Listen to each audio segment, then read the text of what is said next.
Hello everyone. আজকে আমরা শিখব পাইথন স্ট্রিং নিয়ে। আমরা আগের ভিডিওতে বেসিক কিছু আলোচনা করছিলাম পাইথন স্ট্রিং নিয়ে। এই ভিডিওতে আমরা ইন ডিটেলস দেখব পাইথন স্ট্রিং। তো আমরা এটা শেখার জন্য একটা ওয়েবসাইটে চলে আসছি, এটা হচ্ছে W3 স্কুল।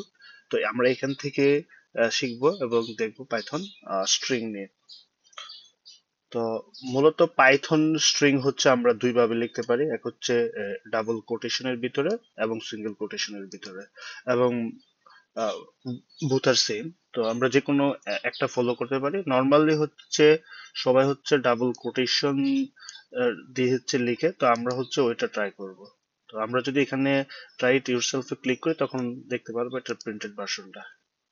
এই যে আমরা এখানে দেখতে পাচ্ছি, সো সেম ভ্যালু প্রিন্ট হচ্ছে, কোনো ডিফারেন্স নাই এখানে। তো আমরা এখানে দেখবো সাপোজ আমরা যদি ডাবল কোটেশনের ভিতরে সিঙ্গেল কোটেশন প্রিন্ট করতে পারবো। আমরা দেখছি যে এই স্ট্রিংটা লেখা হয়েছে ডাবল কোটেশনের মধ্যে দিয়ে, কিন্তু ভিতরে একটা সিঙ্গেল কোটেশন আছে, সমস্যা নাই, এটা প্রিন্ট হবে। আবার আমরা দেখছি এখানে এই স্ট্রিংটা শুরু হচ্ছে ডাবল কোটেশন দিয়ে এবং ভিতরে একটা সিঙ্গেল কোটেশন, এটা প্রিন্ট হবে। আবার এই স্ট্রিংটা স্টার্ট হচ্ছে সিঙ্গেল কোটেশন দিয়ে, এখানে ডাবল কোটেশন আছে জনে। কিন্তু আমরা যদি একটা সিঙ্গেল কোটেশনের ভিতরে একটা সিঙ্গেল কোটেশন প্রিন্ট করতে চাই, অথবা ডাবল কোটেশনের ভিতরে ডাবল কোটেশন প্রিন্ট করতে চাই, সেক্ষেত্রে কিন্তু প্রিন্ট হবে না, এরর দেখাবে। সাপোজ আমরা যদি এখানে ট্রাই করি, এটা ডাবল কোটেশন, তো আমরা এই জনিটা ডাবল কোটেশনে প্রিন্ট করতে চাই, তো এক্ষেত্রে কিন্তু আমরা এরর দেখবো। হ্যাঁ, এই যে আমরা এখানে ডাবল কোটেশন দিচ্ছে, আর বাকি এটা আমরা কমেন্ট করে দিচ্ছি, অর্থাৎ ওইগুলো রান হবে না, যেহেতু আমরা কমেন্ট করেছি। এখন যদি আমরা এটা রান করি, আমরা এখানে একটা এরর দেখতে পাবো। এই যে আমরা একটা এরর দেখতে পাচ্ছি, যে এখানে এরর। সো আমরা বুঝতে পারলাম যে ডাবল কোটেশনের ভিতরে আমরা আরেকটা ডাবল কোটেশন প্রিন্ট করতে পারবো না, সেক্ষেত্রে আমাদের সিঙ্গেল কোটেশন ইউজ করা লাগবে। তো আমরা কিভাবে স্ট্রিং ভেরিয়েবল অ্যাসাইন করি, তো আমরা প্রিভিয়াস ভিডিওতে দেখছি কিভাবে স্ট্রিং অ্যাসাইন করা লাগে। এটা সিম্পল, আমরা ভেরিয়েবল নাম লিখবো, দেন ওই স্ট্রিংটা অ্যাসাইন করে দেব, এবং যদি প্রিন্ট করতে চাই ওই ভেরিয়েবলটা ওইখানে প্রিন্টের প্রিন্ট ফাংশনে কল করে ওইখানে দিয়ে দিব, দেন এটা প্রিন্ট হয়ে যাবে। তো আমরা সাপোজ একটা ভেরিয়েবলের মধ্যে অনেক অনেক কি বলে অনেকগুলা লাইন প্রিন্ট করতে চাই, সেক্ষেত্রে আমাদের আহ, তিনটা ডাবল কোটেশন নেওয়া লাগবে, এবং আমরা আবার এন্ড করবো তিনটা ডাবল কোটেশন দিয়ে অথবা সিঙ্গেল কোটেশন দিয়ে। আমরা যদি দেখি যে আমাদের স্ট্রিং পুরোটা প্রিন্ট হয়ে গেছে। এখানে সিঙ্গেল কোটেশন দিয়ে দেখানো হয়েছে, একদম সেম। তো আমরা স্ট্রিং মূলত এরে আকারে অ্যাসাইন হয়, অর্থাৎ আমরা ইচ্ছা করলে এখান থেকে প্রত্যেকটা ইন্ডেক্স অ্যাক্সেস করতে পারবো। অর্থাৎ আমরা যে এখানে প্রিন্ট এ, আমরা ইন্ডেক্স নাম্বার 1 ওরা প্রিন্ট করছে, অর্থাৎ এক্ষেত্রে শুধু ই প্রিন্ট হবে। যদি আমরা এখানে 0 দেই তাহলে এস প্রিন্ট হবে। আমরা দেখি এখানে, হ্যাঁ, এই যে দেখি এখানে যে 1 দেওয়াতে ই প্রিন্ট হচ্ছে। আমরা যদি এখানে 0 ইন্ডেক্স দেই তাহলে কিন্তু এখানে এস প্রিন্ট হবে।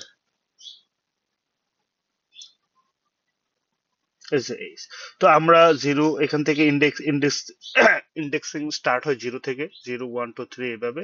তো আমরা এইভাবে প্রত্যেকটা আলাদা আলাদা ক্যারেক্টার অ্যাক্সেস করতে পারবো ওই ইন্ডেক্সিং এর মাধ্যমে। তো আমরা এখন লুপের কনসেপ্টটা আমরা পরে দেখবো, এটা আমরা আপাতত স্কিপ করি। তো স্ট্রিং লেন্থ এমন একটা মেথড, আমরা এই মেথড ইউজ করে জানতে পারবো যে এখানে কতগুলা ক্যারেক্টার আছে। অবশ্যই white white space included. Suppose এখানে যদি আমরা এটা রান করি, তো এখানে টোটাল 13টা ক্যারেক্টার আছে, তো 13টা ক্যারেক্টার প্রিন্ট হয়েছে। তো আমরা এই লেন্থ ফাংশনের মাধ্যমে টোটাল স্ট্রিং এর লেন্থটা জানতে পারবো। তো আমরা ইচ্ছা করলে হচ্ছে সাপোজ একটা স্ট্রিং ডিক্লেয়ার করছি, স্ট্রিং এর ভিতরে কোনো একটা স্পেসিফিক ওয়ার্ড আছে কিনা সেটা জানার জন্য আমরা হচ্ছে এই সাপোজ এখানে আমরা হচ্ছে দেখছি ফ্রি, এই ওয়ার্ডটা কি স্ট্রিং এর মধ্যে আছে কিনা টেক্সট, যদি থাকে তো এটা ট্রু রিটার্ন করবে, আর যদি না থাকতো তাহলে হচ্ছে এটা ফলস রিটার্ন করবে। সেম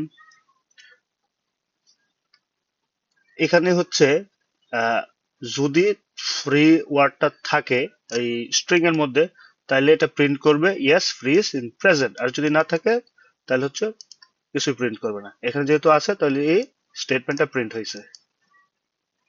এটা সেম, এটা ওইটা হচ্ছে এ, ওইটা হচ্ছে যদি থাকে, আর এটা যদি যদি না থাকে ইফ নট। সেম।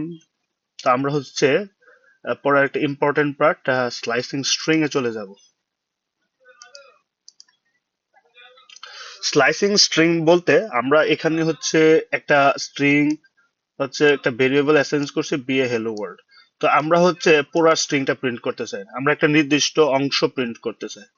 আমরা হচ্ছে এখানে প্রিন্ট 2:5, এটা বলতে বোঝাচ্ছে এখান থেকে এখান থেকে 0 1 2, অর্থাৎ এই এল, এই 2 নাম্বার ইন্ডেক্স থেকে হচ্ছে 5 নাম্বার ইন্ডেক্স পর্যন্ত প্রিন্ট করবে, কিন্তু এখানে 5 নাম্বার ইন্ডেক্সটা ইনক্লুডেড হবে না।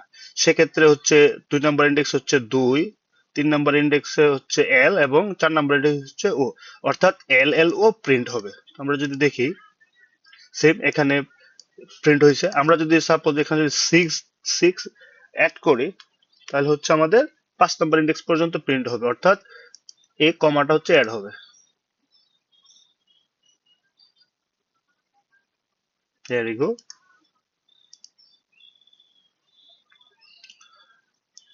আচ্ছা, আমরা হচ্ছে এখন দেখবো হচ্ছে কিভাবে একটা স্ট্রিং ফার্স্ট থেকে একটু স্লাইস করা যায়। হ্যাঁ, অর্থাৎ এই স্ট্রিংটা হচ্ছে পজিশন 5 থেকে স্লাইসিং শুরু হবে, এবং রেস্ট অফ দ্য অর্থাৎ এখান থেকে 5 পর্যন্ত, অর্থাৎ 0 ইন্ডেক্স থেকে 0 1 2 3 4 5, অর্থাৎ এই যে এই 5টা প্রথম থেকে শুরু করে 5টা স্ট্রিং প্রিন্ট হয়েছে। এখন আমরা যদি সাপোজ এখানে 8 দেই তাহলে প্রথম থেকে 8 নাম্বার ইন্ডেক্স পর্যন্ত প্রিন্ট হবে। এই যে 8 নাম্বার ইন্ডেক্স হচ্ছে ডব্লিউ পর্যন্ত প্রিন্ট হয়েছে। এখন হচ্ছে আমরা তো প্রথম থেকে, এখন আমরা হচ্ছে সাপোজ প্রথম 2টা ইন্ডেক্স বাদ দিয়ে প্রিন্ট করতে চাই, সেক্ষেত্রে হচ্ছে আমাদের স্টার্ট করতে হবে 2 থেকে। হ্যাঁ, তো সাপোজ হচ্ছে এখানে 0 1 2, অর্থাৎ এই অংশটা বাদ যাবে এবং রেস্ট অফ দা অংশ হচ্ছে প্রিন্ট হবে। এই যে এই অংশটা বাদ গেছে এবং রেস্ট অফ দা অংশ হচ্ছে প্রিন্ট হয়েছে। এখন হচ্ছে নেগেটিভ ইন্ডেক্সিং। আমরা নেগেটিভ ইন্ডেক্সিং এর মাধ্যমে আমরা পিছন থেকে হচ্ছে প্রিন্ট করতে পারি। তো -5 বলতে বোঝায় হচ্ছে যে -1 হচ্ছে -2 -3 -4 -5। তো আমরা -5 পর্যন্ত এখানে আসছে, তো এখান থেকে হচ্ছে -2 পর্যন্ত প্রিন্ট হবে, অর্থাৎ 1 2 3 4 5, অর্থাৎ ও হচ্ছে -5, আর হচ্ছে -4, এল হচ্ছে -2, আর ডি হচ্ছে -2, কিন্তু -2 হচ্ছে ইনক্লুডেড হবে না, অর্থাৎ ও আর এল এটা হচ্ছে প্রিন্ট হবে। এই যে প্রিন্ট হয়েছে। এটা হচ্ছে নেগেটিভ ইন্ডেক্সিং। আমরা নেগেটিভ ইন্ডেক্সিং এর মাধ্যমে হচ্ছে আমরা একটা স্ট্রিং কে অ্যাক্সেস করতে পারি। এখনো যাব আমরা কিভাবে একটা স্ট্রিং মডিফাই করা যায়। আমরা যখন আপার মেথড ইউজ করব তো পুরাটা স্ট্রিং হচ্ছে আপার কেসে কনভার্ট হয়ে যাবে। এই যে পুরোটা স্ট্রিং হচ্ছে আপার কেসে কনভার্ট হয়ে গেছে। আমরা যখন লোয়ার কেস ইউজ করব তখন পুরোটা স্ট্রিং হচ্ছে লোয়ার কেসে কনভার্ট হবে, অর্থাৎ এইচ এবং ডব্লিউ দুইটা ক্যাপিটাল ক্যারেক্টার হচ্ছে লোয়ার কেসে কনভার্ট হয়ে যাবে। লোয়ার কেসে কনভার্ট হয়ে গেছে। আমরা হচ্ছে যখন হচ্ছে স্ট্রাইপ মেথডটা ইউজ করব তখন হচ্ছে আমাদের স্ট্রিং এর মধ্যে যদি কোনো হচ্ছে হোয়াইট স্পেস থাকে ওইগুলো হচ্ছে রিমুভ হয়ে যাবে। আমরা কিন্তু এখানে দেখতে পাচ্ছি হচ্ছে হেলো, মানে হচ্ছে এইচ এর আগে একটা রিমুভ, একটা হোয়াইট স্পেস আছে, এবং এক্সক্লেমেটর সাইনের পরে একটা হোয়াইট স্পেস আছে। যখন আমরা স্ট্রাইপ ইউজ করব ওইটা হচ্ছে রিমুভ হয়ে যাবে। এই যে আমাদের স্ট্রিং এ কিন্তু এখন আর হোয়াইট স্পেস নাই। রিপ্লেসিং স্ট্রিং, আমরা হচ্ছে রিপ্লেস মেথডটা কল করে স্ট্রিং এর মধ্যে কোনো হচ্ছে চেঞ্জ করতে পারবো। সাপোজ এখানে রিপ্লেস মেথডটা কল করে আমরা এইস এর পরিবর্তে জে ইউজ করছি। এই যে আমরা আমরা যদি ইচ্ছা করে এখানে যে কোনো ক্যারেক্টার ইউজ করতে পারবো। সাপোজ আর আমরা যদি এখন হচ্ছে এই এস এর পরিবর্তে আর ইউজ হবে। এই যে, তো আমরা হচ্ছে স্ট্রিং রে হচ্ছে ভাগ করতে পারি স্প্লিট মেথড কল করার করে। এখানে আমরা হচ্ছে স্প্লিট মেথড কল করছি, যেখানে হচ্ছে এই কমা পাবে ওইখানে হচ্ছে স্ট্রিংটারে স্প্লিট করে দিবে, অর্থাৎ স্ট্রিংটারে ভাগ করে দিবে। এই যে ওই হচ্ছে স্প্লিট করার মাধ্যমে দুইটা স্ট্রিং রে আলাদা করে দিছে, আলাদা ভাগে ভাগ করে দিছে এই এই কমার এই কমার মাধ্যমে। তো আমরা দেখবো কিভাবে দুইটা স্ট্রিং হচ্ছে একসাথে অ্যাড করা যায়। তো আমরা দেখলাম একটা স্ট্রিং এখানে অ্যাসাইন করা হয়েছে হ্যালো, আর একটা স্ট্রিং অ্যাসাইন করা হয়েছে ওয়ার্ড, এবং দুইটা স্ট্রিং হচ্ছে একসাথে যোগ করে দেওয়া হয়েছে। যে দুইটা স্ট্রিং একসাথে যোগ হয়েছে, কিন্তু এর মাঝে আমরা দেখি কোনো স্পেস না। তো আমরা ইচ্ছা করলে হচ্ছে মাঝে স্পেস যোগ করতে পারবো। যে নিচে দেখতে পাচ্ছে ওরা মাঝে একটা স্পেস অ্যাড করে দিছে, সেক্ষেত্রে হচ্ছে এখানে কিন্তু এখন একটা স্পেস চলে আসছে। স্ট্রিং ফরম্যাটিং, তো আমরা হচ্ছে কিন্তু প্রিভিয়াসলি দেখছিলাম যে যখন হচ্ছে আমরা এডিশন করব তখন হচ্ছে স্ট্রিং এ এডিশন করব, কিন্তু এখানে দেখতে পাচ্ছি যে এটা হচ্ছে স্ট্রিং ভ্যালু, কিন্তু আমরা এডিশন করছি হচ্ছে একটা নিউমেরিক ভ্যালুর সাথে, একটা ইন্টিজার ভ্যালুর সাথে। তো এই ক্ষেত্রে হচ্ছে একটা এরর দেখাবে, কারণ হচ্ছে আমরা স্ট্রিং এর সাথে কোনো ইন্টিজার ভ্যালু এডিশন করতে পারি না। এই যে আমরা যে রান করি, এই যে এখানে কিন্তু আমরা একটা এই যে এরর দিচ্ছে, must be string or integer value, অথবা ইন্টিজার অথবা স্ট্রিং হতে পারবে। তো আমরা এই সমস্যাটার সমাধান করতে পারি, বা পাইথনে একটা ফরম্যাট মেথড আছে, অথবা fstring method which is newly added in Python 3.6। তো আমরা যদি এই মেথডটা ইউজ করি সেক্ষেত্রে হচ্ছে এই সমস্যাটার সমাধান করতে পারি। তো এটার লেখার ফরম্যাট হচ্ছে, এটা স্টার্ট হবে হচ্ছে এফ দিয়ে এবং ডাবল কোটেশন এবং প্যারেন্থেসিস ভিতরে হচ্ছে এই ভেরিয়েবলটার নাম। তো আমরা এই অ্যাপস্ট্রিং এর মধ্যে এখানে প্যারেন্থেসিস, ম্যাথমেটিক্স, তারপর হচ্ছে পাইথনের মেথড ইউজ করতে পারি। এখন যদি আমরা রান করি প্রোগ্রামটা, এখন কিন্তু এই যে 36 রান হয়েছে, কোনো সমস্যা নাই। প্লেস হোল্ডার এন্ড মডিফায়ার, তো আমরা যে প্যারেন্থেসিসটা বলতেছি এটার বলে হচ্ছে প্লেস হোল্ডার। তো এই জায়গার মধ্যে হচ্ছে আমরা এখানে প্রাইস ভেরিয়েবল 59 ইউজ করছি। এখানে আমরা আরো অন্য ভেরিয়েবল বা মেথড বা হচ্ছে কোনো হচ্ছে স্পেসিফায়ার ব্যবহার করতে পারি। তো মডিফায়ার করার ক্ষেত্রে আমরা এখানে দেখছি এই জায়গায় হচ্ছে ক্লোন 2f ইউজ করছে। এক্ষেত্রে এটা দ্বারা মিন করছে যে এই 59 এর পরে আর হচ্ছে দুইটা দুইটা ডেসিমাল সংখ্যা বসবে, অর্থাৎ কোনো ফ্র্যাকশন থাকলে ওটা 2 ঘর পর্যন্ত বসবে। তো এক্ষেত্রে যেহেতু 59 এর পরে এখানে কোনো ফ্র্যাকশন নাই, সেক্ষেত্রে হচ্ছে দুইটা শূন্য বসবে। এই যে দুইটা শূন্য, এখানে যদি কোনো ফ্র্যাকশন দেন আপনারা, সাপোজ এখানে যদি আমি দেই 4 তাহলে কিন্তু এখানে 4 বসবে। হ্যাঁ, এই যে,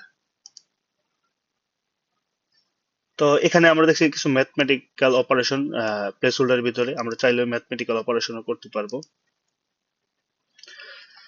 এখন স্কিপ স্কিপ ক্যারেক্টার বলতে বোঝায়, সাপোজ আমরা এগুলো দেখছি যে আমরা বলছি যে একটা ডাবল কোটেশনের ভিতরে আর একটা ডাবল কোটেশন ব্যবহার করা যায় না, কিন্তু আমরা যদি ব্যাকস্ল্যাশ বা এটার পরে স্কিপ ক্যারেক্টার বলে এগুলো, এটা যদি ইউজ করি আমরা কিন্তু এই সমস্যাটা সমাধান করতে পারি। এই যে এখানে যে এই যে এই ব্যাকস্ল্যাশের ইউজ করার ফলে আমরা কিন্তু বাইকিংসটা প্রিন্ট করতে পারি। এই যে এই ব্যাকস্ল্যাশের মাধ্যমে বাইক স্ক্রিনটা এখানে প্রিন্ট করছে।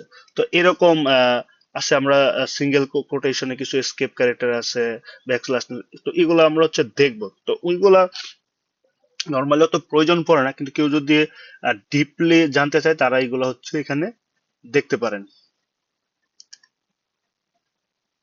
তো এখানে হচ্ছে কিছু স্ট্রিং মেথড দেওয়া আছে, কিভাবে ক্যাপিটালাইজ, কাউন্ট, এনকোড করা যায়। এগুলো হচ্ছে বিল্ট ইন মেথড, কেউ হচ্ছে এগুলা ইউজ করতে পারে, এগুলো ইউজ করে তাদের টাস্ক খুব তাড়াতাড়ি আহ, সম্পন্ন করতে পারে। তো আজকে এই পর্যন্তই, পরে হচ্ছে পাইথনের কোনো নিউ ভিডিও নিয়ে আমরা আসবো পরবর্তী ভিডিওতে। এ পর্যন্ত সবাই ভালো থাকুন।